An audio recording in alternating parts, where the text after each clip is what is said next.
Entonces, hoy vamos a hablar pues sobre lo que ha significado el invento del transistor. Vamos a dar algo de histórica de cómo se llevó esto a cabo.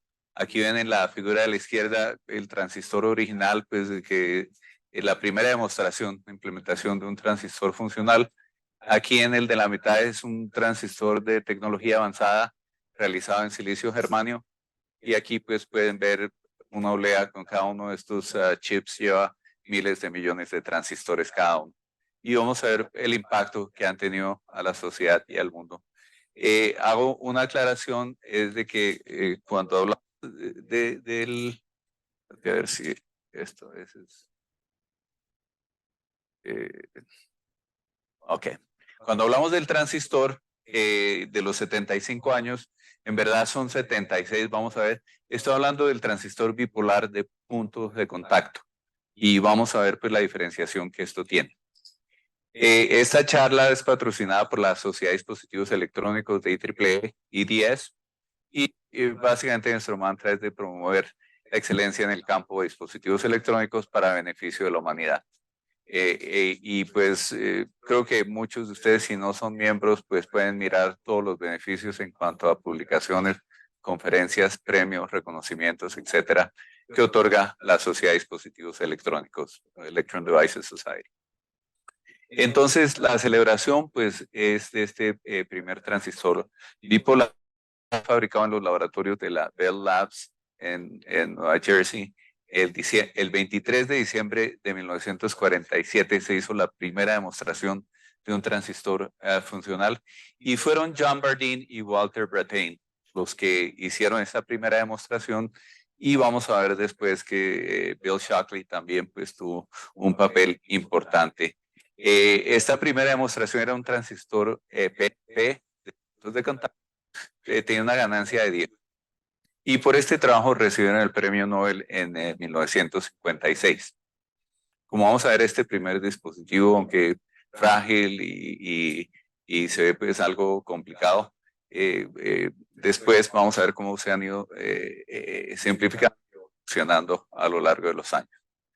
Durante la década de los 50 y 60 eran primordialmente transistores de germanio y después nos fuimos al silicio, como veremos ahora.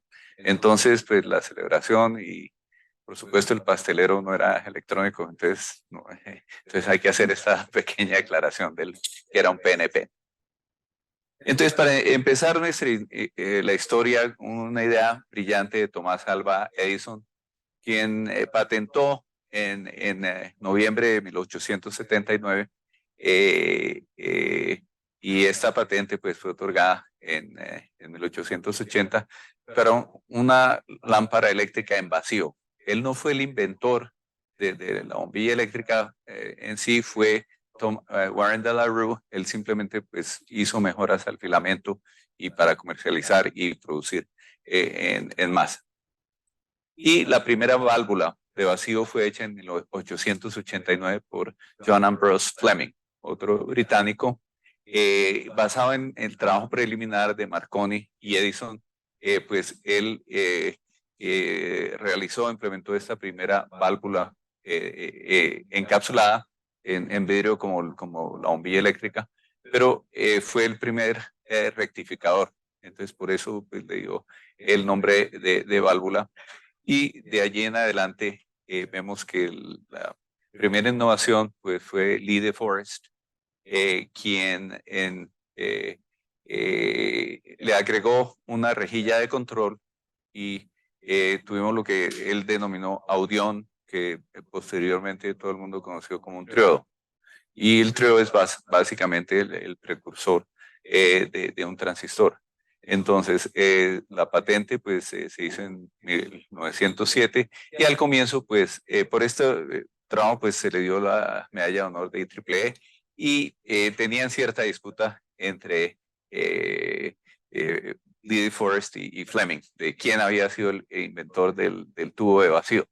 Eh, pues bien, la primera válvula pues fue hecha por Fleming, pero rectificadores en verdad toda la industria electrónica pues, se desarrolló gracias al trío y posteriormente Marregi, Stetro, Pento, etcétera. Al final de cuentas, hicieron un cross-licensing de las patentes entre Marconi, quien había comprado la patente de Fleming, y Lee de Forest. Y los tubos de vacío, pues fueron ustedes, la mayoría aquí son bastante jóvenes que no alcanzaron a ver tubos de vacío. A mí me tocó estudiar un poco sobre tubos de vacío, emisión termoiónica, etcétera. Pero durante todas estas décadas de comienzos de siglo hasta los 60 dominaban todos los circuitos que se implementaban. Y es interesante, si ustedes miran un libro de diseño de circuitos, ustedes pueden ver los mismos circuitos que utilizamos hoy en día, un oscilador Colpitts, un multivibrador estable, todos estos estaban implementados en tubos de vacío. Y posteriormente, pues ya, como vamos a ver, nos fuimos al estado sólido. Los primeros computadores que hacía IBM, como este 701, eran todos basados en tubos de vacío. Pero ¿qué sucedía? Que los tubos de vacío tenían varios problemas, son demasiado grandes en tamaño, costosos, consumían bastante potencia y eran de la calidad muy buena. Algo encapsulado en vidrio, simplemente el shock térmico y la fragilidad pues, del vidrio. Entonces causaban muchos problemas. Y entonces había un gran incentivo para obtener una solución en estado sólido.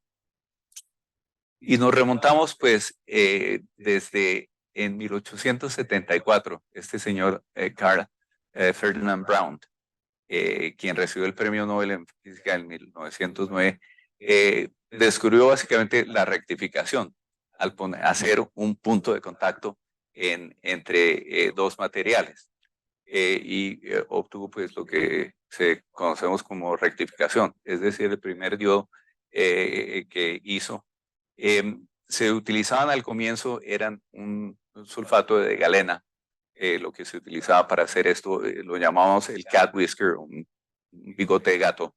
Creo que ustedes son muy jóvenes también. Lo primero que uno hacía era un radio de galena. Se usaba este rectificador y de esta manera pues podíamos implementar y fabricar un radio. También pues hay que anotar y dar este tipo de cristales, el precursor para utilización en microondas fue un hindú, educado en Inglaterra, pero sus contribuciones las hizo en la India, Jagadish Chandra Bose, y quien hizo sus primeros experimentos en microondas en la India. Y vamos a ver la significancia de estos y por qué durante la Segunda Guerra Mundial, ustedes saben que fue el radar el que dio una supremacía tecnológica a las fuerzas aliadas. Y los tubos de vacío no tienen la respuesta de frecuencia suficientemente alta. Por eso el ejército de Estados Unidos invirtió muchísimo y se hacían este tipo de rectificadores. Este es más o menos de esa era y era muy manual. Tenían que ir haciendo el contacto hasta donde lograban rectificación y ahí lo soldaban y se sellaba esto. Entonces, al comienzo, muchos de los problemas en estado sólido y ya inclusive para estos investigadores de Bell Labs, cuando estaban tratando de hacer el primer transistor de punto de contacto, ellos intentaron con silicio y ahora veremos en sus notas de aplicación, hasta una semana antes no funcionaban porque la pureza del material en esa época era alrededor de 98%.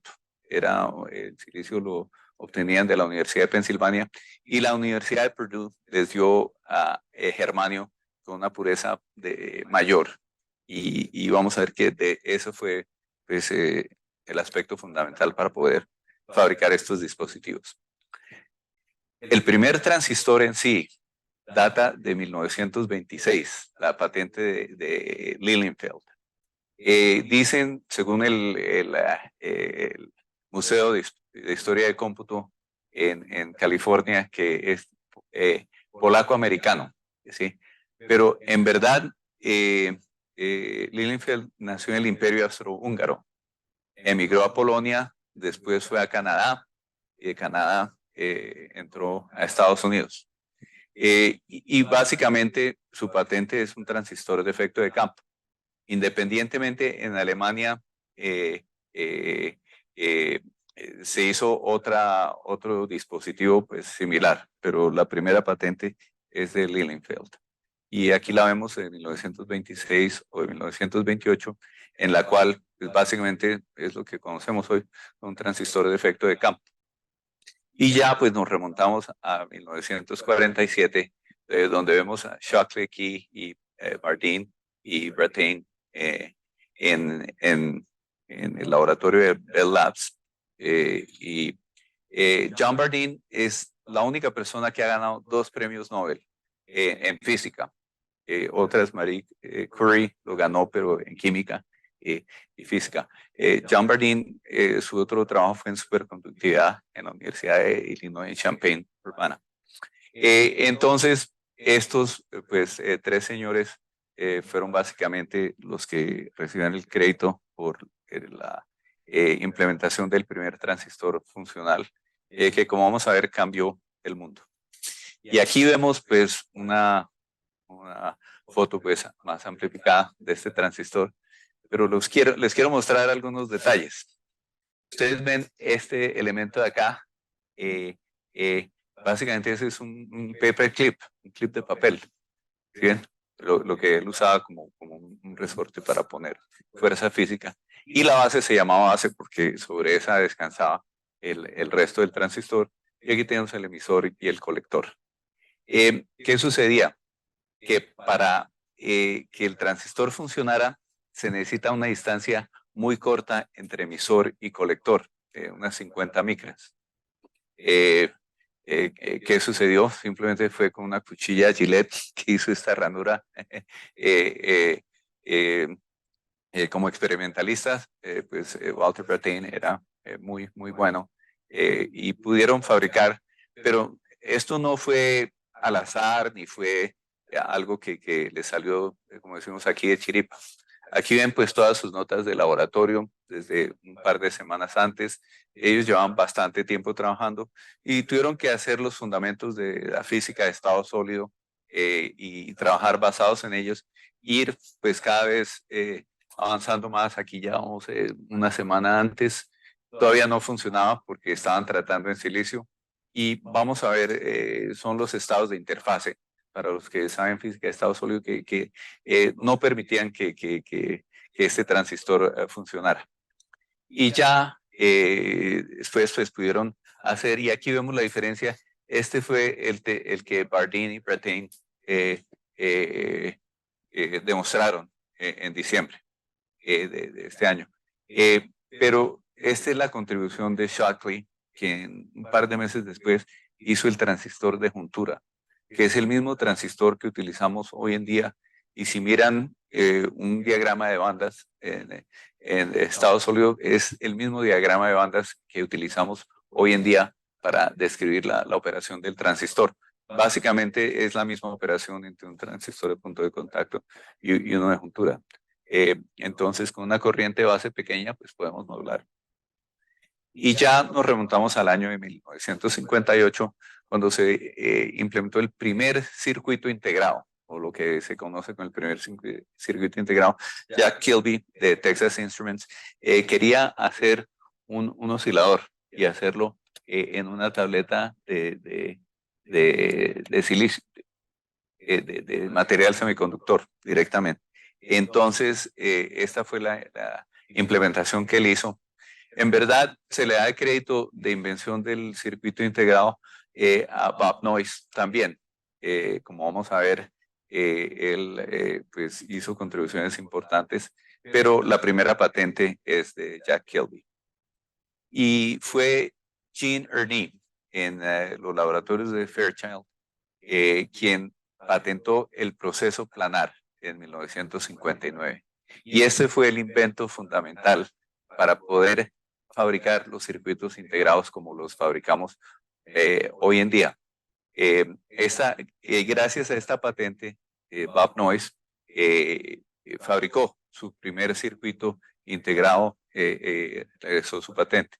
Entonces aquí pues pueden ver el circuito integrado de Jack Kilby y aquí pueden ver el de Bob Noyce, que este ya tiene pues mucha más cara de circuito integrado que pues el primer intento pues, valiente de Jack Kilby, pero vemos.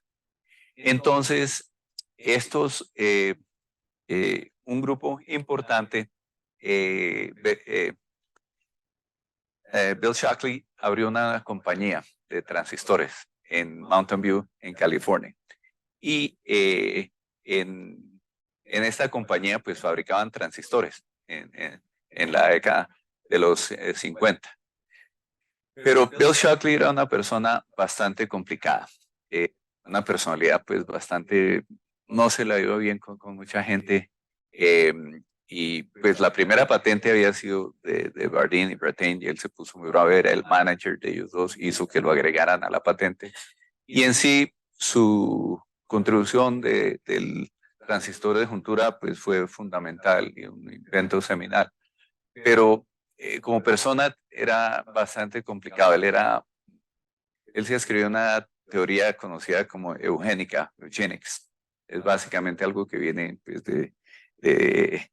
creo que básicamente decía que la raza blanca era la única capaz de tener el intelecto para hacer contribuciones científicas importantes. Y de las mujeres ni hablar, porque él no, no creía, era pues racista y misógino de todo esto, pero como físico, entonces él perdió pues mucha estatura base a eso, pero sus contribuciones en física al estado sólido pues fueron fundamentales.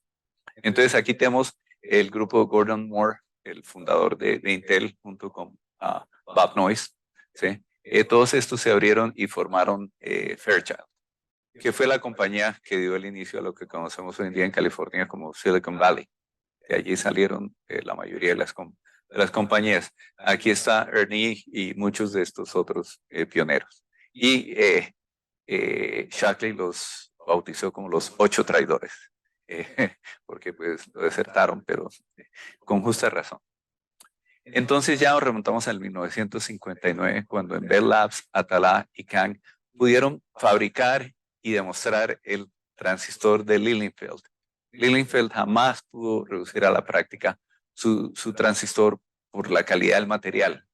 No tenía la calidad suficiente. Los estados de interfase creaban corrientes de fuga que suprimían el efecto de transistor. Entonces fue hasta ya cuando con la tecnología planar y estos trabajos fundamentales cuando se pudo probar el primer transistor de efecto de campo. Entonces, de allí, pues RCA, poco después, patentaron también el primer circuito CMOS o complementario. Entonces, de allí vienen pues todos estos inventos fundamentales. Entonces, si vemos pues cómo desde el invento a la comercialización de los diferentes tipos de transistores que hemos venido desde el de punto de contacto hasta pues, hoy en día los FinFETs o Gate All Around, como cuando vamos a ver. Sí, Alba, dime.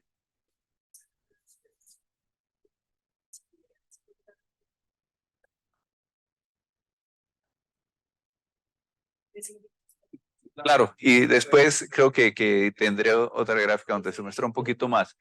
En- claro, entonces pues vemos el transistor de punto de contacto, un transistor bipolar, más o menos. Después pues ya transistores de juntura con el invento de Shockley. Después eran con aleaciones y después pues ya se hizo el primer transistor Junction Field Effect. Y hemos venido ya con junturas de difusión en órdenes de difusión. Después el MOSFET, que es Metal Oxide Semiconductor, transistores tipo Schottky, no Shockley, sino Schottky. Y de esta manera vamos a ver un poco más recientemente transistores de aleta, y algo que esta gráfica que apareció en Spectrum el año pasado, pero tiene este error, es que el transistor de 26, no de los. Vemos aquí pues las etapas de la tecnología, donde empezamos con diodos, triodos realizados en vacío, y al concepto del transistor, pues unos 20 años tardamos, y ya para fabricación del primer transistor hasta 1947, y de ahí en adelante pues ya empezamos a hacer circuitos integrados. Al comienzo, pues el primero de estado sólido, pues Jack Kilby, Bob Noyce, y aquí vemos esto es bipolar junction transistor, desde acá. Y al comienzo eran bipolares. Los transistores bipolares tienen ventajas, manejo de mayores corrientes, etcétera. Pero a largo plazo, los transistores tipo MOS y particularmente CMOS, pues fueron los que tomaron pues el liderazgo por la facilidad con que se puede miniaturizar. Son mucho más fáciles de miniaturizar que transistores tipo bipolar. En IBM hicimos computadores, los mainframes eran en tecnologías bipolares hasta el comienzo de los 90. De ahí en adelante pues fuimos hacia CMOS también, como el resto de la industria. Y aquí pues vemos lo que esta gráfica me gusta bastante, es porque pues se da la proveniencia de cada uno de estos dispositivos de los cuales hemos venido hablando, y las compañías eh, que tuvieron pues estas innovaciones. Entonces, aquí vemos cómo hemos ido desde, sí, perdón, dime. Sí, ok. Desde 180 nanómetros hoy en día, como conocemos, hasta hoy en día estamos en 2 nanómetros más o menos. Y este es el diagrama de bandas que les comentaba, que aún utilizamos todavía, que fue, pues, viene desde las épocas de Bill Shockley. Y aquí hago una parte para que ustedes vean algunas de las contribuciones de IBM. Yo trabajé en IBM 28 años, y simplemente para que se den una idea de cómo, si no hubieran habido algunos de estos inventos, no se hubiera podido avanzar. Entonces, en 1963 se formó un grupo para hacer lo que llamaban Solid Logic Technology, SLT, en IBM en Nueva York. Y entre pues, los grandes avances que se hicieron allí, al comienzo solo se hacían transistores tipo P. No podíamos hacer canales N, porque habían contaminación iónica. El sodio eh, eh, pues suprimía las corrientes, y no se podían hacer, nadie podía fabricar un transistor tipo N que funcionara. Y gracias al laboratorio de investigación de IBM, pues que con la adición de fósforo como dopante se podía suprimir esta contaminación iónica.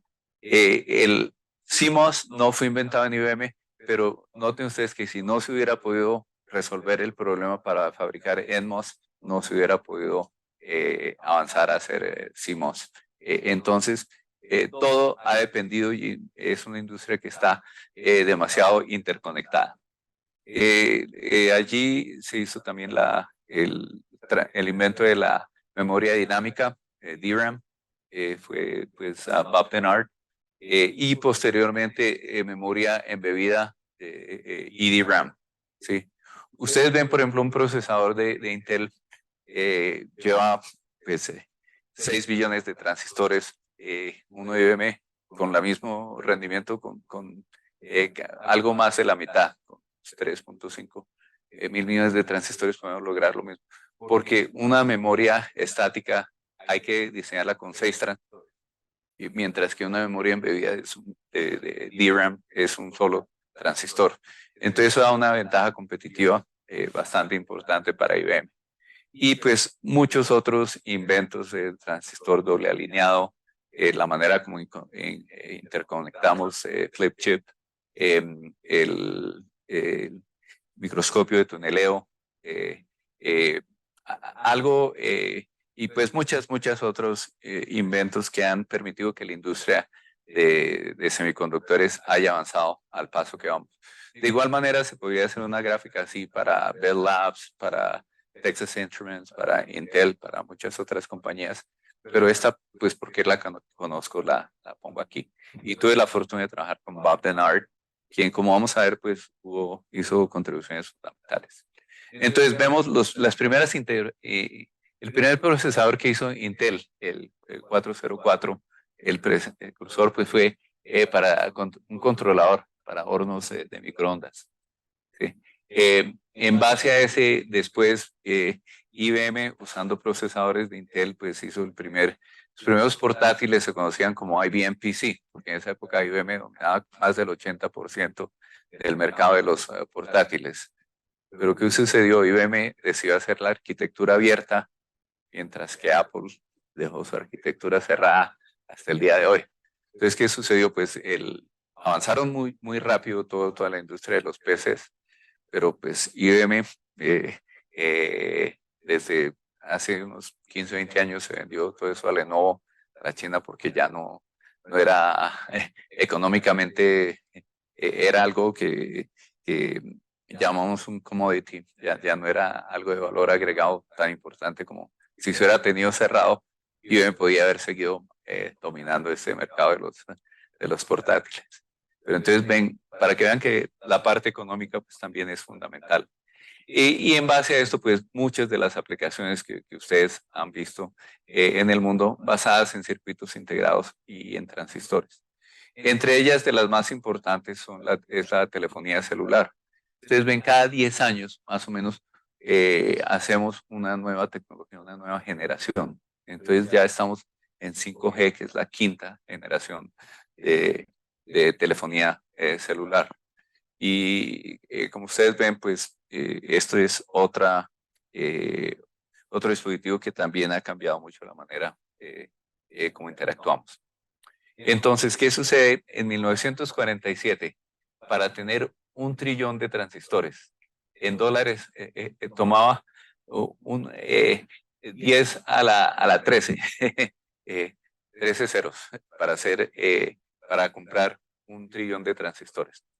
Y hoy en día, con algo más de $200, se compra esta misma capacidad, lo que va pues para hacer un procesador. Y entonces el precio pues ha venido bajando, el rendimiento subiendo y el número de transistores que se utilizan en el mundo, pues y si no, miren cuántos millones de transistores cargan ustedes en sus bolsillos, en su celular. Entonces, este ha sido gracias a la miniaturización, cómo podemos meter más densidad en estos, y vamos a ver por qué pues se buscaron estas curvas. Vemos el número de transistores en una unidad central de proceso de un microprocesador. Vemos que vamos subiendo cada vez más número de transistores que podemos meter.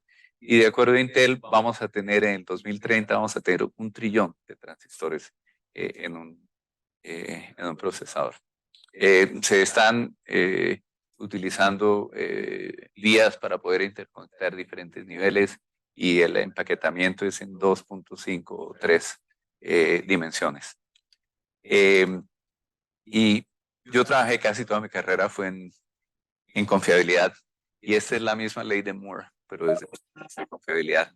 Para hacer todos estos miles de millones de transistores, el número de fallas por transistor tiene que decrementarse para que funcione un procesador. Entonces, en la industria semiconductora, en los 90, pues era más que todo dominado por los PCs. Después ya empezó la telefonía celular, fue la que liderara y mandaba. Después, la generación digital de datos. Y hoy en día estamos entrando a la época de quantum computing y de inteligencia artificial. Y el volumen pues, de ventas en el mundo es bastante importante. Entonces aquí podemos ver el valor de las compañías que están publicly traded, sí, en el mundo. Pero esto es algo que va cambiando. Aquí pues se han creado Samsung, es una compañía verticalmente integrada. Si miramos en semiconductores, recientemente Nvidia sobrepasó por la inteligencia artificial y los procesadores. en ventas. Acaban de sobrepasar a Intel y Samsung, porque cada uno de los procesadores que venden ellos tiene un valor agregado bastante importante. Entonces, es una industria bastante dinámica. Y aquí quiero presentarles el concepto de un foundry, de un IDM, que es Integrated Device Manufacturer, y un fabless, ¿sí? Un foundry o pure play foundry, ¿sí?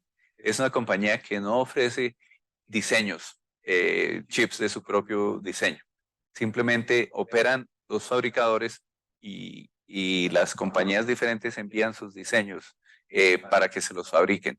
Y ellos tienen cláusulas en las cuales no van a competir, respetan la propiedad intelectual de cada uno de los diseñadores. Y entre estas, pues vemos las más conocidas hoy en día: TSMC, Global Foundries, UMC y SMIC, más recientemente, que es la compañía de la China. Un Integrated Device Manufacturer es una compañía que provee servicios de foundry, pero siempre y cuando no haya conflictos de interés. Está el caso de Intel, Samsung, Texas Instruments. Uno puede mandar a que ellos fabriquen siempre y cuando AMD no puede mandar un procesador de ellos a que se lo fabrique Intel, porque es claro que hay obvios conflictos de interés, pero para muchos otros tipos de diseño. Y hay compañías que son totalmente fabless, las cuales no tienen fabricadores propios. Antiguamente todas las compañías tenían su fabricador, hasta que vino TSMC y cambió el paradigma. Entonces, por ejemplo, compañías como AMD, ¿sí? Global Foundries era el fabricador de AMD y lo vendieron hace 7, 8 años a IBM. Entonces es algo bastante fluido, que siempre está cambiando, y es una industria muy, muy dinámica. Vemos que entonces IBM pasó a ser fabless, ¿sí? Pero acaban de anunciar hace 2, 3 meses un convenio con Japón, y se va a montar nuevamente un fabricador en Japón para hacer tecnologías de 3 y 2 nanómetros. Entonces, quizás vuelven a la lucha. La división de IBM, pues con la que estuve yo, hicimos la transición a Global Foundries. Intel, por ejemplo, usa el fab de TSMC para fabricar algunas de sus tecnologías. Entonces, es una industria muy, muy interrelacionada. Y esto vemos aquí en esta pirámide, pues están desde los IP cores, el software para diseño automático, ¿sí? Donde están Cadence, Synopsys, los proveedores de materiales, que son materiales de una pureza muy alta para poder fabricar circuitos integrados. Y están los fabricantes de equipo, como ASML, KLA, que son los cuellos de botella hoy en día para litografía, por las cuales, por ejemplo, la China no puede acceder a tecnologías de 14 o 7 nanómetros, porque no se les venden estos equipos. Y como vamos a ver, ya hay una guerra comercial desatada. Y aquí tenemos los fabless y los IDMs, ¿sí? Entonces, vemos hoy en día muchas compañías, todas tienen sus centros de diseño, diseñan sus propios circuitos integrados y se mandan a fabricar, bien sea a un IDM o a un foundry. Entonces, esta es pues la pirámide del ecosistema de... Sí, Alba.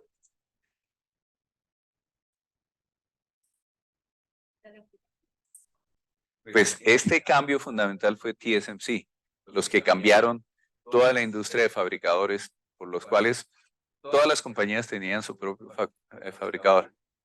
Y es por esta razón, hace más de 30 años, el gobierno de Taiwán apoyó a Morris Chang, quien fue el fundador él venía de Texas Instruments.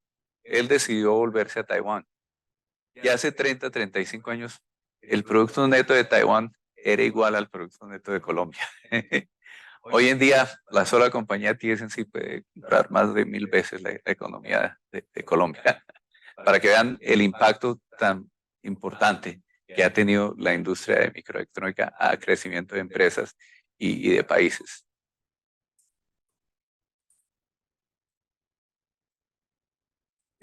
Claro, depende, los materiales son fundamentales. Las obleas de silicio es el material de mayor pureza que se puede producir en el mundo. ¿Sí? Necesitamos defectividades de fracciones de partes por miles de millones de átomos en un enrejado de silicio. Entonces, de igual manera, los gases tienen que ser de una pureza súper importante. Cualquier material que se vaya a introducir en un proceso de fabricación, por ejemplo, en metales, hay que mirar que no emitan radiación alfa o emitan radiaciones que puedan impactar el funcionamiento de los chips. Y todo el funcionamiento de un circuito integrado y de un transistor está basado en la pureza y la calidad de los materiales que se usan para los procesos de fabricación. Claro, y vamos a entrar un poquito más a esto. Entonces, vemos que todas las compañías tienen su ruta de camino. ¿Sí? En Samsung se están haciendo pues, transistores, las tecnologías de 7 nanómetros, 5 nanómetros,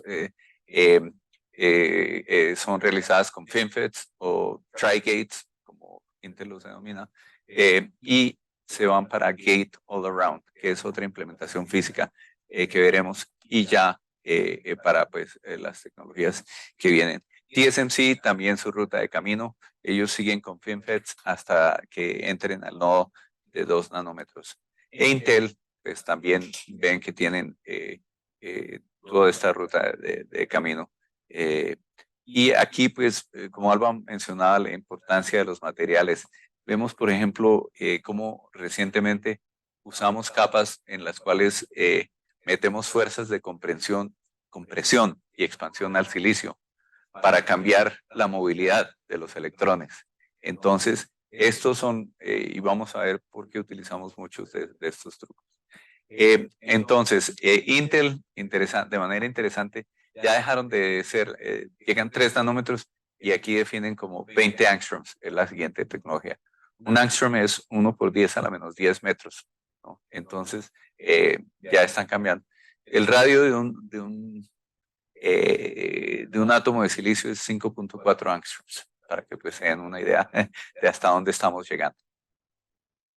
Y todo esto pues basado a uno de esos 8 traidores que comentábamos al comienzo, Gordon Moore, quien con solo 5 puntos se lanzó y dio su ley de Moore, por la cual cada 2 años íbamos a duplicar el número de transistores que íbamos a tener en un chip. Y pues fue, esto es algo que yo muchas veces aquí, y especialmente en Latinoamérica, si no tenemos 30 puntos, no hacemos una proyección. Entonces, con solo 5 puntos, pues se lanzó. Entonces, la ley de Moore solo predijo la disminución en tamaño, pero en cuanto al rendimiento, el performance, fue Bob Denard quien nos dio cómo se debían manejar los campos eléctricos para hacer esta miniaturización de una manera coordinada. Y desde hace mucho tiempo venimos diciendo ya estamos llegando al fin de lo que podemos hacer. El primer paper diciendo que ya no se iba a dar antes de una micra fue por RCA hace más de 30 años. Dieron el primer paper, no, ya no vamos a poder miniaturizar más. Y claro, ¿qué sucede? Vemos, hoy en día todavía estamos prediciendo el final. Física, las corrientes de tuneleo. Sí, eso ya es física pura. Cuando se tiene una distancia de 10, 11 angstroms, ¿cómo se pueden violar las leyes de la física? Pero entonces, pues sí se puede, porque por ejemplo utilizamos alto K, utilizamos nuevos materiales para poder eléctricamente dar tener el rendimiento y el funcionamiento de transistores avanzando aún más. Entonces estamos haciendo transistores de aleta, cambiando la estructura de los transistores, gate all around. Pero sabemos que vamos a llegar al fin de miniaturización en silicio porque no podemos partir los átomos, ¿sí? Y como les comentaba ya, estamos 10, 20 átomos, ya son 4 átomos de silicio que estamos.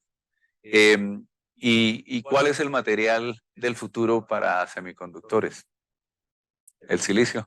Es el único material que tenemos con la suficiente pureza que sabemos manejar Hay muchos otros materiales semiconductores. Últimamente el carburo de silicio o el diamante serían el semiconductor ideal donde podrías tener un transistor que opere a más de 500 grados centígrados con tiempos de retención súper altos. Pero no podemos fabricar las obleas y el material con la pureza necesaria para no tener defectos. Cuando se quieren hacer miles de millones de transistores, no se pueden tener muchos defectos en el cristal que vamos a utilizar. Entonces, lo que estamos haciendo como las ciudades, en vez de crecer lateralmente, estamos integrando ahora en la tercera dimensión. Entonces, se están usando como sándwiches de diferentes materiales. Y esto da otras ventajas y hacia allá pues hay mucho campo donde podemos avanzar. Entonces, aquí una parte como ingenieros nos cuesta, pero hay que aceptar que es la realidad económica. No es siempre la mejor tecnología la que gana en el mercado. Es la economía y las fuerzas de la economía. ¿Cómo funciona el negocio de semiconductores? En cada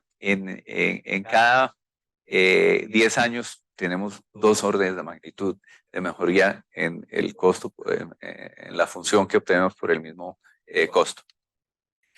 Esto crea un incremento en la demanda y la utilización de consumer electronics, ¿sí? De los chips y los dispositivos que utilizamos. Entonces, estas crecen 400 veces en 10 años, lo cual crea unas ganancias económicas que se cuadruplican 400% en 10 años. ¿Y qué sucede? Que este dinero que se gana se vuelve a invertir en Research and Development, en investigación para mejorar. Y esta es una rueda que va rotando y avanzando y es lo que los últimos 60 años ha manejado y ha hecho avanzar la industria de semiconductores. Esta es una de las razones por las cuales, por ejemplo, en la Unión Soviética al comienzo de los transistores empezaron a hacer, pero no había todo este incremento y esta base de industria para poder avanzar. Entonces, es importante ver que los retos ya es la economía. Para hacer un tape out de una tecnología de 7 nanómetros cuesta $1.000 millones. Entonces los costos de producción aumentan. Y estos son NRE, son Non-Recurring Engineering Costs, que se continúan aumentando. Entonces, tienen que ser cuando fabricas chips, tienen que ser a gran escala, ¿sí? Si uno abre un fabricador, no se puede hacer para hacer unos miles, decenas de miles. Tienen que fabricarse celulares de miles de millones de chips para que sea rentable, ¿sí? Y aquí, pues, ustedes han oído las noticias recientemente, por ejemplo, la India dice que quiere hacer fabricadores y que van a montar una industria de semiconductores propia. Y el talento y el dinero lo tienen. ¿Qué van a fabricar? ¿Sí? A menos que alguien diga, sí, vamos a hacer nuestros celulares acá o nuestros procesadores. Entonces es algo verdaderamente difícil. Entonces, para que se den una idea de cómo el costo de hacer un fabricador, y aquí solo hasta 32 nanómetros puse en este ejemplo, los costos de diseño y verificación siguen incrementándose, son más de 40 millones. El software imbuido, ¿sí? Para esto van otros casi 20 millones y las máscaras y la fotolitografía sigue incrementando el precio. Para poder tener un fabricador de 12 nanómetros se requieren más de 6.500 millones de dólares. Esto es, entonces se dan una idea de cuánto cuesta entrar a este negocio. ¿Por qué compañías como IBM se salieron? Porque es un costo supremamente elevado y a menos que uno esté haciendo pues en masa. Entonces, es la innovación la que nos ha dado la ruta para seguir. Al comienzo era simplemente hacer los transistores más pequeños, el largo de canal, lo que tiene que viajar un electrón de la fuente al drenaje, era más rápida entre más pequeña se hacía y eso nos daba ventaja. Recientemente esto ha cambiado. Aquí ven en el color azul es la ganancia por innovación. Si ven del nodo de 32 nanómetros al nodo de 7 nanómetros, la ganancia por hacer los chips más pequeños es muy poca, ¿sí? Esta línea gris que hay aquí, el área gris. La mayoría de la ganancia viene por innovación. Entonces, ¿qué hicimos? Al comienzo, la relevancia de los materiales, incrementar la movilidad de los electrones, poniendo fuerzas compresivas, después usando materiales de alto K, después cambiando la geometría, haciendo transistores de aleta o FinFETs. Entonces, vemos cómo hasta 1995, más o menos, esta tecnología de 180 nanómetros, la longitud de canal era la que denominaba la tecnología, el nodo tecnológico. Cuando decíamos una tecnología de 180 nanómetros, el canal era 180 nanómetros.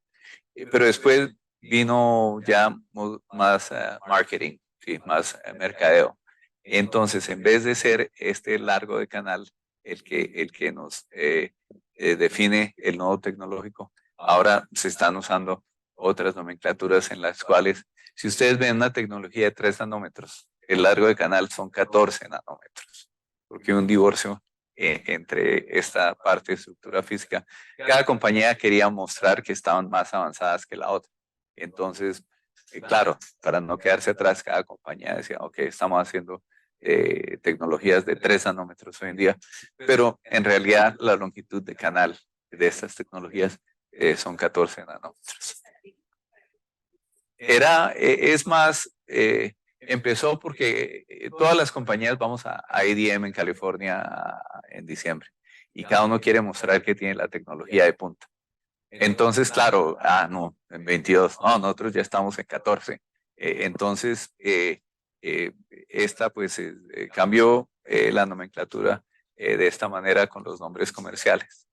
Y la litografía pues es el cuello de botella que nos ha restringido a una herramienta de litografía avanzada. Cuesta cientos de millones de dólares y solo las pueden hacer una o dos compañías en Holanda hoy en día. Vamos a ver. Entonces, hay limitaciones prácticas por corriente de fugas, el costo de litografía, pero también la capacitancia y resistencia a parásitas. Cuando sea un transistor más pequeña, estas componentes son pues más notables. Y la variabilidad es algo. Entonces vemos cómo fuimos de un transistor tradicional a un tri-gate o FinFET o gate all around. Para que se den una idea del tamaño que tenemos que mirar cuando hacemos una oblea y miramos la efectividad. Si hacemos la analogía a una pelota de golf, ¿sí? Que si esto fuera 30 nanómetros en una escala para una tecnología de 28 nanómetros, ¿qué área debemos ser capaces de encontrar esta pelota de golf? Tiene que ser en un área de este tamaño. Entonces, y esto es para 28 nanómetros. Entonces, el reto tecnológico pues es súper importante, ¿sí? Y esto es como si fuera de verdad con cordilleras y todo, porque hay topología dentro de los chips, etcétera. Entonces, uno tiene que ser capaz de encontrar defectos de este orden de magnitud. Pues, acabé de dar esta charla en Chile, también les puse el ejemplo. Entonces, necesitamos control de procesos a nivel atómico. ¿Sí? Cuando yo empecé a trabajar haciendo chips, con solo 7, 8 elementos podíamos fabricar un circuito integrado. ¿Sí? En los 70s, a finales de 70, 80s. Después tuvimos que empezar a introducir, por ejemplo, materiales refractarios y titanio, tungsteno, para mejorar los contactos ómicos. Y de ahí en adelante, más y más materiales a medida que avanzamos las tecnologías. Y estos son los que se usan hoy en día en un proceso de fabricación de avanzada. Hemos mirado muchos más materiales todavía que esto. Entonces, y hay otros que no se usan, por ejemplo, el oro se usa en transistores de 3,5, ¿sí? Pero muy costoso, hay que buscar esto, es para tecnología de silicio. Entonces hay grandes retos a la estructura, hacer estas estructuras de transistores, la metalización para poder conectar cada transistor al resto de transistores en el sistema. Hoy en día usamos 14, 17 niveles de metalización. ¿Sí? Entonces es muy importante cómo usamos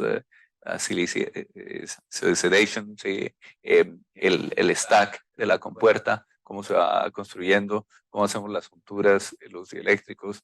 Entonces todos estos elementos son bastante complejos. Para transistores de aleta, ustedes ven pues las topologías que utilizamos, cómo hacer las capas epitaxiales, las implantaciones, los anillos para quitar los defectos. Entonces, hay muchos procesos que son críticos y que son pues bastante difíciles de lograr. Entonces, hemos ido para poner materiales con physical vapor deposition, a chemical y ahora es atomic level. Entonces, se usan procesos a nivel atómico. Lo que llamamos back end of line, la parte de atrás de las obleas, cómo hacer esta metalización, cómo poder lograr interconectar todos estos, tener sin hacer cortocircuitos, etcétera. En IBM, esto de CMP en la lámina que mostré era el secreto mejor guardado. Esto no podíamos divulgarlo en ningún paper, nada, porque es un proceso primitivo, es una rueda para polichar las obleas. Simplemente se pone en un material abrasivo pero se logra una planarización increíble. Entonces podemos hacer en esa época 10 niveles de metal. Cada vez que uno tiene un defecto, se propaga. A medida que sube de nivel, los defectos se incrementan y son más grandes. Entonces, aquí hagamos paréntesis para ver cómo es el viaje de un chip típico. Entonces, tenemos una compañía japonesa, que es de los japoneses, pero que está basada en Cambridge, ARM, ¿sí? Que es los que hacen los procesadores para la mayoría de los celulares. Entonces, el chip es diseñado por un equipo de ingenieros en California e Israel, juntamente. Usan herramientas de los Estados Unidos, Synopsys, Cadence, para el diseño de los chips. Una vez lo diseñan, lo envían a un fabless en Taiwán a que lo fabriquen. Ellos usan materiales ultra puros de Japón, de otros países, para poder construir estas obleas. Y usan maquinaria de gran precisión de Holanda, de Japón, de Europa, de California, para poder depositar capas atómicas en esos chips. Empaquetan y prueban el chip en el sur de Asia y lo mandan a la China para que lo metan dentro de un celular o un PC. Entonces, es una cadena totalmente interrelacionada. Y como vimos con la pandemia, estas cadenas pues son tan fuertes como el eslabón más débil. Entonces, esto ya nos trae a pensar en algo que son las implicaciones geopolíticas. Porque usamos los chips no solo para hacer portátiles y celulares, se usan también para armamento avanzado, para tecnología, para espiar, sí, para reconocimiento facial, para satélites, comunicaciones, infraestructura, para energía también, medicina, muchas otras aplicaciones. Entonces, ¿qué sucede? Este es el único sector en el cual China gasta más importando chips que importando petróleo. Es entonces ellos quieren crear una industria local de semiconductores, tienen pues toda la motivación. ¿Y qué sucede? El país que tenga la supremacía tecnológica va a ser la superpotencia. Aún más hoy en día con el papel de la inteligencia artificial, que hay que hacer procesadores más avanzados, más rápidos para poder dominar en este campo también. Imagínense si la China llegase a invadir a Taiwán. El mundo se para, no se pueden hacer más del 90% de las tecnologías de 7 nanómetros y menos están siendo fabricadas en Taiwán hoy en día. Entonces, dicen que tienen un escudo de silicio, porque está TSMC, China no va a poder invadir, pero pues esto no se sabe. Ahora hay muchas cosas pasando en el mundo hoy en día, sí, pero esto pues son cosas para pensar. Hoy en día solo hay 3 fabricantes en el mundo capaces de hacer tecnología de 7 nanómetros o menos, que son Samsung en Corea, Intel en Estados Unidos y TSMC en Taiwán. Nadie más puede hacer estas tecnologías. Entonces ya hoy en día hay una guerra desatada a nivel comercial entre la China y Estados Unidos, Europa y Japón, básicamente. Porque pues entonces, y está pues en desarrollo, ¿cómo va a terminar? No lo sabemos. En la década de los 80, en IBM, por ejemplo, se compró el 20% de Intel porque los procesadores iban a ir para Japón. Toda la industria de semiconductores iba a ir para Japón. A final de cuentas no se materializó, ¿sí? No sabemos cómo terminan estas eh, eh, peleas tecnológicas. Lo que sí sabemos es de que requiere una inversión de capital, infraestructura y talento. No es solo tener el fabricador, tiene que tener la gente educada y con el conocimiento para poder operar estos fabricadores. Y pregunten ustedes simplemente qué sucedería en el mundo cuando solo quede un fabricador, si solo uno queda en pie. Entonces, esto es algo pues para pensar. Entonces, puse algunas cosas desde el punto de vista latinoamericano para que piensen ustedes también. El concepto del valor agregado. En Nueva York yo hoy compro una taza de café en Starbucks, pago $4. De estos $4, el 97% va a lo que se llama la economía del conocimiento.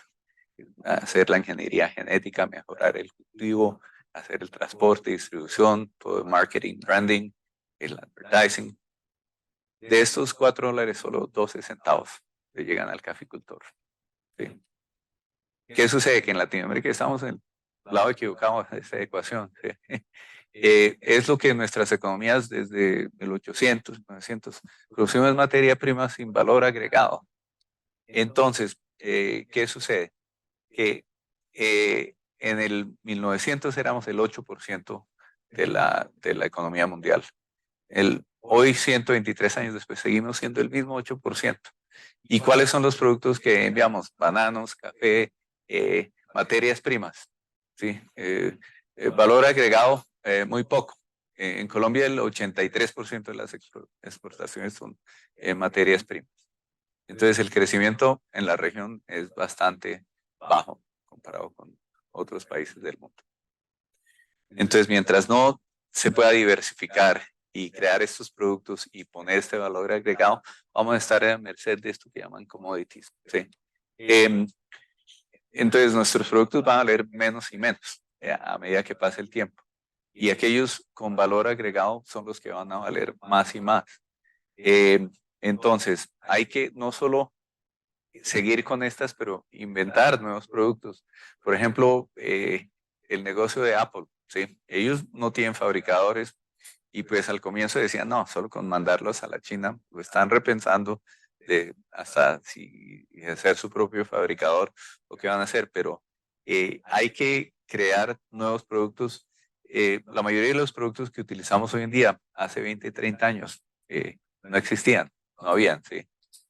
¿Y de dónde viene esto? Estos datos son un poquito pues, del 2015, pero el concepto es relevante. Miren el número de patentes en cada uno de estos países. En Estados Unidos, 159,000.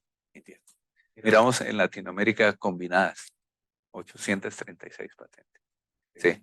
Entonces no se está creando esta propiedad intelectual aquí.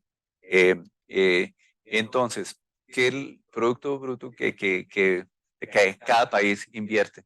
Mire, Israel tiene un modelo súper importante para startups. Y, por ejemplo, aquí en Colombia es el 0,2% que se invierte en esto. Y les aseguro que este punto, la mitad, va para políticos y para otras cosas. Entonces, acabo de visitar en un museo en Chile donde pues daban esta visión de que la tecnología pues es una herramienta de los países desarrollados para subyugar países subdesarrollados.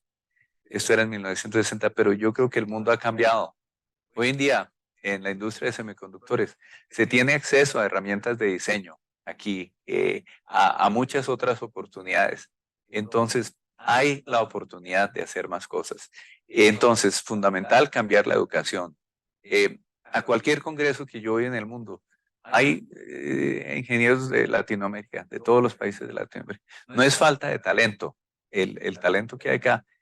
Por ejemplo, todos los gobiernos quieren traer parques tecnológicos. Eso no es la apuesta. Es crear esta cultura de innovación, empezar a hacer y cambiar la manera como enseñamos en universidades. Todavía estamos enseñando a los muchachos a que aprendan a polarizar un transistor y armar circuitos discretos. Que tenemos que saltarnos ese paso. Hay que educar para que empiecen a aprender a diseñar circuitos integrados. Es la capacitación pues hay que entender y la electrónica en sí no es fácil, pero es para aquel que quiere y le pone el empeño, puede llegar allá. Entonces es tratar de crear estas estructuras y negocios, modelos. Precisamente ayer tuve una reunión con un grupo, se está tratando de crear una ley de microelectrónica en Colombia. Algo como se hizo, Mintic sacó algo para sacar aplicaciones para celulares y montar microempresas en esto. Tenemos que montar una infraestructura para poder crear empresas hay empresas pequeñas que fabrican en tabletas y todo lo que se hace en una tableta se puede volver un circuito integrado. Entonces, ese es el tipo de soluciones que hay que intentar. Por ejemplo, el fracaso, más del 90% de las nuevas compañías en Silicon Valley fracasan, pero con que algunas peguen es lo suficiente para mejorar la economía. Entonces, miren esto, el número de ingenieros electrónicos que se necesitan. La tendencia es computer science. Y miren el número de ingenieros electrónicos. ¿Qué sucede hoy en día? Que vamos y estos son pues cosas que hay en Latinoamérica que hemos hecho. Pero hoy en día con el CHIPS Act en Estados Unidos, 52.000 millones de dólares. En Europa hay un CHIPS Act de Europa más. Entonces, se va a necesitar una cantidad importante de ingenieros. En Estados Unidos están notando con preocupación que van a hacer falta muchos ingenieros electrónicos en los próximos años capaces de manejar estos fabricadores. Y esto se requiere una intersección de industria, gobierno y universidades. Es la única manera de llegar allí. Entonces, las oportunidades ya vimos, por ejemplo, en el área de diseño de circuitos integrados. Entre más difícil, por ejemplo, en RF, mejor para países como Colombia, ¿sí? Porque el talento está en capacidad de hacer diseños y aquí hay grupos fuertes de diseño. O también montar un laboratorio de confiabilidad. Esto con cientos de miles de dólares se puede montar mientras que esto, lo que quiere hacer la India, son miles de millones de dólares que tienen que invertir para ser un fabricador. Si uno aprende a diseñar, se manda a un fabless y que fabriquen los chips. Y hoy en día hay estamos creando plataformas como esto de Latin Practice que se está trabajando aquí.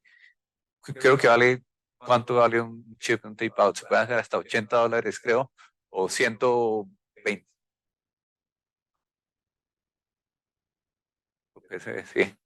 Entonces ya está a nivel que se puede. Hace 10, 20 años en Colombia, algún estudiante de ingeniería electrónica diseñaba un conversor análogo digital. ¿Qué pasaba? No podían jamás fabricarlos a ver si hubiera funcionado o no. Entonces, hoy en día existe esa capacidad. Entonces, miren la cantidad de gobierno, de dinero que está invirtiendo los gobiernos de todo el mundo. Sí. Eh, India va a incrementar muchísimo esto, pero entonces en base a esto es que crece. Entonces se necesitan más y más diseñadores de chips en Estados Unidos, en Latinoamérica. Entonces, ¿qué se necesita? Saber cómo diseñar los circuitos integrados, tener disponibilidad de herramientas. Y hoy en día, Synopsys está apoyando mucho a las universidades latinoamericanas y con muy poco dinero se pueden obtener las licencias para entrar a diseñar. Entonces, es uno de los retos que podemos hacer. Entonces, si vemos, la tecnología de semiconductores ha impactado el mundo en casi todos los ámbitos del quehacer humano, ¿sí? Energía, salud. Esto conlleva, pues, hay implicaciones sociales, ¿no? Por ejemplo, vamos a un restaurante y la gente a veces no habla entre sí porque están todos mirando su celular. O los niños quieren gratificación instantánea, solo quieren, pues, estar trabajando con pantallas. Entonces es algo que tenemos que aprender a manejar la tecnología, los aspectos éticos y de responsabilidad. En fin, en conclusión, gracias a la implementación de este primer transistor hace 75, 76 años ya, el mundo ha cambiado en casi todos los ámbitos del quehacer humano. El paso de la innovación se continúa y cada vez es más y más rápido. Y para hacer un fabricador es una propuesta muy, muy, muy costosa. Entonces, la idea no es entrar a montar un fabricador, sino centros de diseño. Litografía, compañías como ASML son los que tienen el monopolio en estas herramientas. Y esta es la razón por la cual China no puede fabricar chips de menos de 28 nanómetros. Anunciaron que tenían unos de 7 nanómetros hace como un mes, pero este fue un anuncio que hicieron cuando la secretaria de Comercio de Estados Unidos, Gina Raimondo, iba a visitar. Y resulta que estos chips de 7 habían sido fabricados por TSMC hace un par de años cuando anunciaron las primeras restricciones. Pero sí están haciendo y se pueden hacer, hay que hacer 3 o 4 pasos de litografía. Se repite 3, 4 pasadas. Con herramientas de 28 pues se pueden hacer de 14, de pronto hasta de 7, pero no es viable, no es factible. La educación es la base para tener, y creo que aquí existen las herramientas y en Latinoamérica existe y se está creando mayor infraestructura. Aquí en los Andes, en muchas universidades se está dando. Y es la innovación y la diversidad de pensamiento, cómo se puede llegar allí. Entonces, hay oportunidades en nuestros países emergentes. Entonces, ahí es que crear este ecosistema se está empezando a formar. Por primera vez veo que se está llegando a masa crítica. Entonces, con esto, pues les agradezco mucho la atención el día de hoy. Eh, y también, pues quisiera agradecer a Alba por su gentil invitación. Entonces, muchas gracias a todos por estar aquí.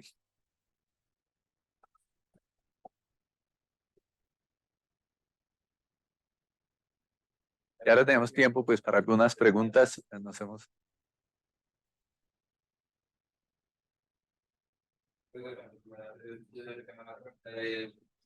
Digamos, qué tan fácil o qué tan difícil es uno como estudiante comenzar a familiarizarse en el momento del diseño de circuitos o de la construcción de esa actividad.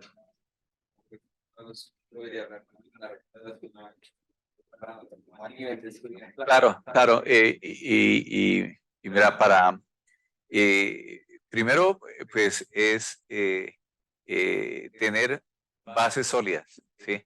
Y uno tiene que, en los primeros 2 años, estar bien, ponerse, como ingenieros tenemos la ventaja que las leyes de la física eh, eh, son iguales aquí que en Estados Unidos, que en Europa, que en cualquier parte. Entonces, si uno tiene los fundamentos de física y matemáticas básicos, ¿sí? Puede intercambiar ideas, intercambiar conceptos con gente de otras culturas, de muchas otras, pero siempre y cuando se tenga el fundamento básico. Y el mundo y la tecnología va a seguir cambiando. El caso, por ejemplo, cuando eran circuitos basados en tubos de vacío, aquellos ingenieros que tenían bases sólidas pudieron hacer la transición a estado sólido. Entonces, la primera recomendación es sí, asegúrese de tener buenas bases. Después, sí, sus primeras, aprender pues los conceptos de circuitos, de transistores. Por ejemplo, en materiales, a mí en mi doctorado me tocó tomar clases de materiales, ciencia de materiales, porque es fundamental para la industria y es un área multidisciplinaria. Y algo que deben confiar es que uno no va a aprender todo. Uno tiene que aprender a trabajar en equipo y y a colaborar también. Y saber cuando uno no sabe, pues decir y consultar. Hoy en día entonces buscar las fuentes donde se puede aprender. Pero en sí creo que ustedes con los conocimientos que tienen están en capacidad. El mundo hoy en día es mucho más plano.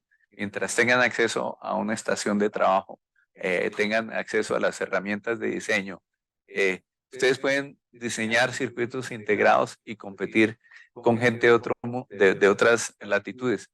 ¿Cuál es el gran diferenciador entre un buen diseñador y un diseñador común? Hoy en día son herramientas que están muy automatizado todo el proceso y uno se puede perder y decir, no, esto es fácil simplemente hacerlo.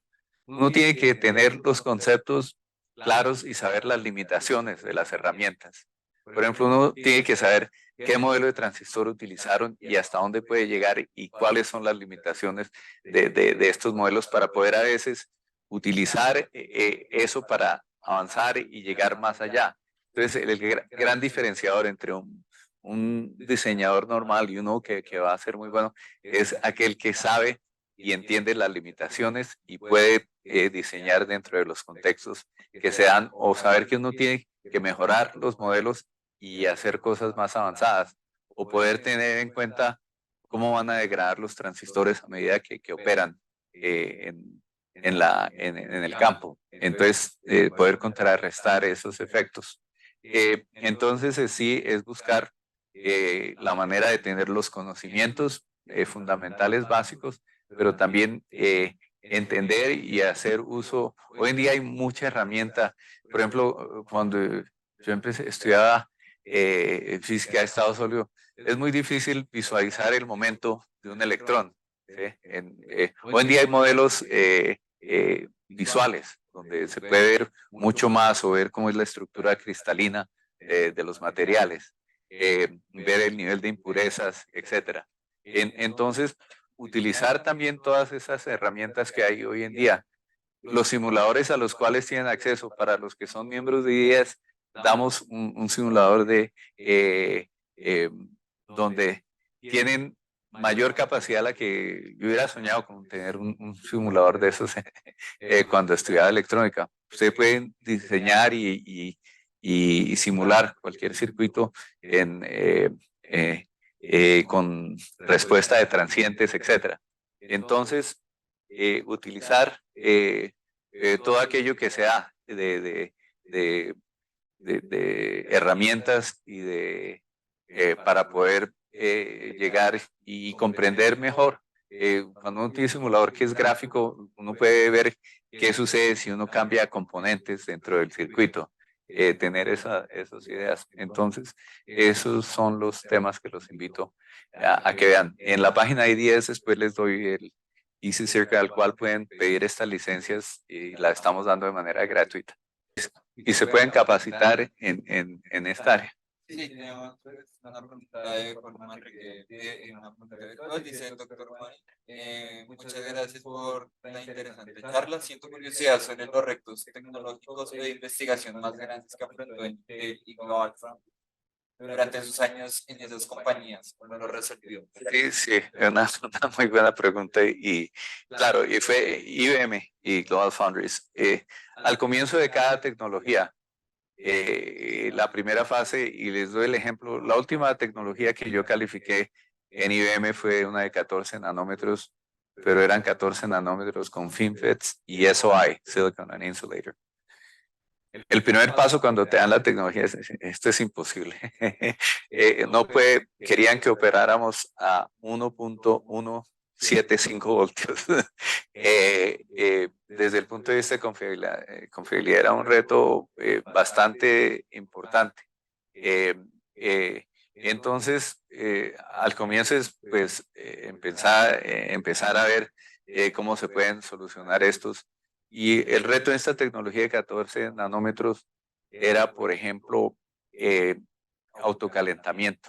En tecnologías de Silicon and Insulator no hay esa masa de materiales para remover el calor porque están desacoplados con óxido de silicio. ¿Qué sucedió? Que, por ejemplo, cuando uno hace experimentos de confiabilidad para ver un transistor, cómo va a funcionar un transistor a largo plazo. Si se calienta demasiado ese transistor, pues va a tener fallas. El silicio, la metalización aguanta hasta unos 400 grados centígrados y la operación de un transistor en silicio se vuelve intrínseco más allá de 250 grados. Y el autocalentamiento, si no hay la manera de disiparlo, se obtienen temperaturas de ese rango. Entonces, para eso, y lo que le comentaba Juan Sebastián, tuvimos que diseñar osciladores de anillo para poder hacer, en vez de hacer eso en DC, había que hacerlo, un oscilador de anillo oscila la frecuencia de la tecnología, entonces eso al rango de gigahertz. Entonces, de esa manera, obviábamos los efectos de autocalentamiento en un chip y se podía caracterizar y desacoplar en frecuencia ya a llegar a tener modelos en DC, usando pues, uno puede integrar y usar esas aproximaciones. Entonces, siempre hay retos importantes en cómo realizar cada una de las etapas al desarrollo de cada nueva tecnología. En cada nodo ha conllevado una cantidad de retos importantes y introducir una tecnología no es nada fácil. Son grupos de cientos de ingenieros los que trabajamos en el desarrollo de cada una de estas tecnologías y no es solo que funcione. Por ejemplo, la tecnología 28 se le transfirió a SMIC en la China y ellos llevaron y en un año la tenían funcionando, pero no hicieron los estudios de confiabilidad al comienzo que uno tiene que hacer, ver cómo uno puede lograr mayor rendimiento, pero si opera a voltajes más altos. Entonces uno tiene que coordinar cómo dar algo de rendimiento para obtener mayor confiabilidad. Entonces es como hacer esos balances y tomar esas decisiones de ingeniería de cómo se pueden sobrellevar. Entonces sí, son grandes retos, pero hay la manera siempre y hay mucha gente de gran talento que trabaja en la industria y siempre pues salen. Entonces, creo que ahí tenemos tiempo para otra o creo que ya estamos sobre. Una más, mira, allá atrás hay una. Se salvaron del quiz. Repito la pregunta para los que pues, están remotos que quizás no le escucharon. Es ¿tu nombre nuevamente? Juanita, de la Universidad de Cundinamarca, sobre cómo se debe cambiar pues, la educación para poder acceder a estos modelos de tecnología y cómo podemos implementar pues, una educación que sea más relevante para, para el momento actual del país y del mundo. Entonces, creo que esto que estamos tratando de hacer, por ejemplo, con Latin Practice, es de cambiar esta visión de que hay que diseñar todo primero en discretos, ¿sí? Hay que aprender a hacer, y no es que esté mal, ¿sí? Uno hacer un prototyping board y hacer el diseño, implementarlo, pues está bien, pero yo creo que ahí es que cambiar, uno se puede saltar ese paso, básicamente, y ya empezar, para diseñar un circuito integrado, uno usa un concepto totalmente diferente. Resistencias no se usan, consumen cantidades de área. Entonces uno busca cómo hacer un transistor en depletion mode o poner otras para tener una resistencia, ¿sí? O cómo utilizar otros elementos. Entonces es tener la manera de empezar a educar para empezar a lo que es el mundo del futuro, a diseñar circuitos integrados y que están ya al alcance, como decía Juan Sebastián, menos de $100 uno puede mandar que fabriquen el chip que diseñó uno, siempre y cuando pues aprenda uno a manejar las herramientas y ponerlo dentro del contexto que se tiene que utilizar.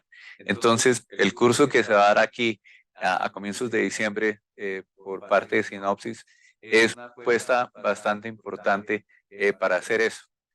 Creo que lo que estamos tratando de hacer es difícil lograr que cada universidad cambie su currículum y pueda hacer. Entonces, lo que queremos hacer es un consorcio de universidades a nivel colombiano y latinoamericano en el cual puedan acceder todos ustedes a capacitarse y entrar a estos cursos mientras cumplan los prerequisitos. Entonces, ya se puede entrar a este nuevo sistema educativo. No es que la educación antigua no tenga valor y obtener esos conceptos es fundamental, pero ya para entrar al mundo de diseño de circuitos integrados es otro paradigma y creo que las herramientas ya están llegando al alcance de ustedes. Entonces, es lo que esperamos poder lograr y darles la oportunidad para que puedan llegar a hacer esto.